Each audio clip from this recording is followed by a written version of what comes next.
Assalamualaikum warahmatullahi wabarakatuh.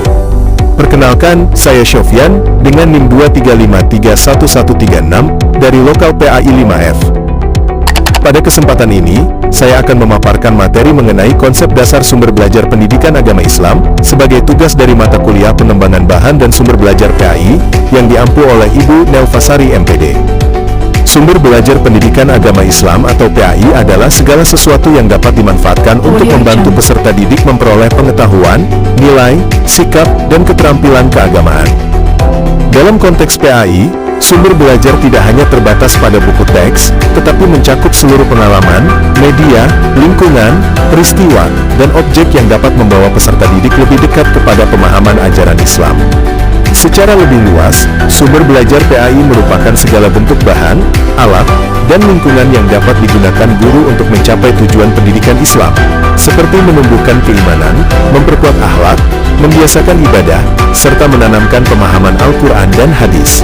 Sumber belajar dapat berupa sumber cetak seperti buku dan modul, sumber digital seperti video pembelajaran dan aplikasi, sumber manusia seperti guru, ustadz, atau tokoh agama, serta sumber lingkungan seperti masjid, rumah, dan komunitas masyarakat. Materi selanjutnya, fungsi dan tujuan sumber belajar. Sumber belajar PAI berfungsi untuk mempermudah proses pembelajaran, memberikan informasi yang akurat tentang ajaran Islam, serta memperkaya pengalaman belajar peserta didik. Selain itu, sumber belajar juga berperan sebagai alat bantu komunikasi, sehingga materi agama dapat disampaikan lebih menarik, jelas, dan mudah dipahami. Sumber belajar juga memberi inspirasi dan motivasi, agar siswa terdorong mengamalkan nilai-nilai Islam dalam kehidupan sehari-hari. Tujuan utama sumber belajar PAI adalah untuk mendukung pemahaman dan pengamalan ajaran Islam secara utuh. Selain itu, sumber belajar bertujuan meningkatkan kualitas pembelajaran, membantu siswa mengembangkan sikap keagamaan, menjadikan pembelajaran lebih kontekstual, serta mendorong kemandirian belajar. Dengan berbagai sumber belajar, siswa diharapkan mampu memahami ajaran Islam dengan lebih mudah, menyenangkan, dan bermakna. Selanjutnya, pengembangan sumber belajar pendidikan agama Islam harus mengikuti beberapa prinsip dasar agar dapat digunakan secara efektif dalam pembelajaran.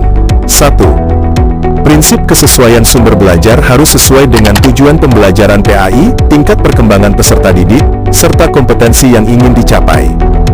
Materi dan media yang digunakan harus relevan dengan nilai-nilai Islam. 2. Prinsip keakuratan dan keautentikan informasi yang digunakan harus benar, valid, dan bersumber dari rujukan Islam yang terpercaya seperti Al-Quran, hadis, dan literatur ilmiah.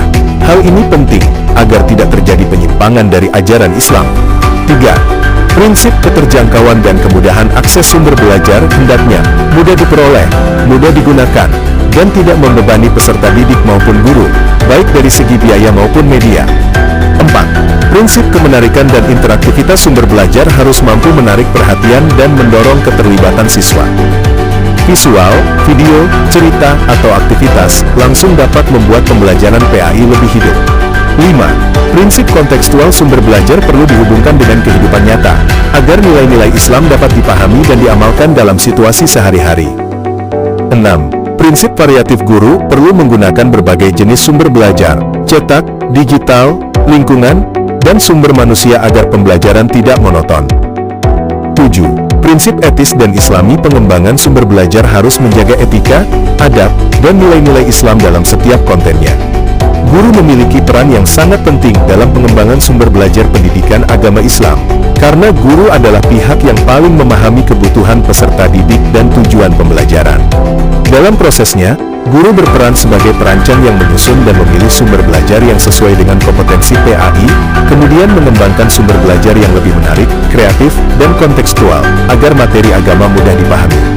Guru juga bertindak sebagai penyedia dengan menyiapkan berbagai media dan bahan ajar, mulai dari Al-Quran, buku, gambar, video, hingga aplikasi digital yang relevan. Selain itu, guru berfungsi sebagai pengelola yang mengatur penggunaan sumber belajar secara efektif di kelas, memastikan kegiatan berjalan terarah.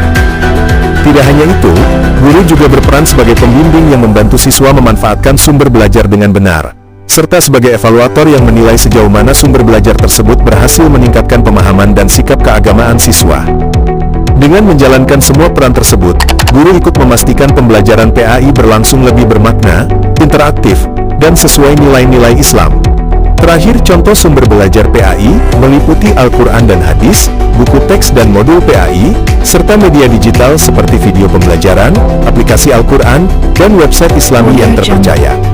Lingkungan sekitar juga bisa menjadi sumber belajar, misalnya masjid, rumah, sekolah, dan alam, yang membantu siswa memahami ajaran Islam secara langsung. Selain itu, guru, ustadz, orang tua, dan tokoh agama juga termasuk sumber belajar manusia, yang memberi penjelasan dan teladan dalam praktik keagamaan. Berbagai kegiatan seperti praktik wudhu, sholat, atau observasi sosial, dapat menjadi sumber belajar yang memperkuat pemahaman siswa. Demikian pembahasan tentang sumber belajar PAI. Semoga materi ini membantu kita memahami pentingnya memilih dan memanfaatkan berbagai sumber belajar secara tepat, sehingga proses pembelajaran menjadi lebih efektif dan bermakna. Semoga bermanfaat. Wassalamualaikum warahmatullahi wabarakatuh.